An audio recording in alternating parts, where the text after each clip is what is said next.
omukoro gwo kwakira timu ejo gwebembirwe mukuru w'abasista babikira Mario Muhabuzi Murungi Reverend Sister Grace Chomugisha kubireho nyumwe y'abazyo habazana hamwe n'abakuru ba timu ejo bahirwa ubusiyemo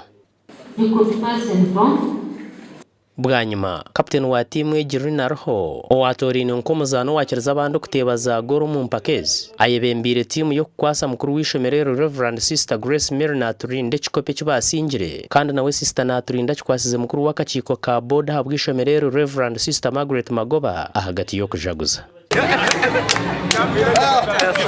omukoro gugukirweho Reverend Father Didon Shekani manyor kurebyo bwegeso mu Archdiocese ya Mbarara egidiyo mucunguzo mukuru w'akachiko kemezana habwa amashomero ga seni yahabwe cyanga cya Ankore hamwe n'abandi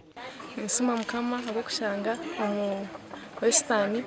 kabishomero ryo kwanza kutare sikopo sora ni mangu temani gitrekana ni mani gamukama kandi nyenda kusima administrative wishomereri na staff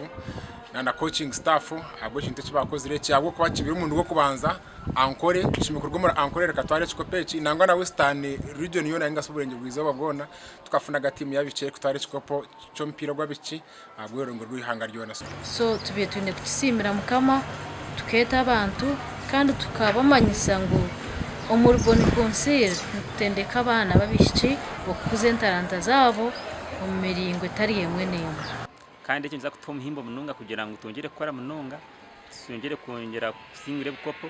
tukabreta kuno yo Ankore yitu na no Western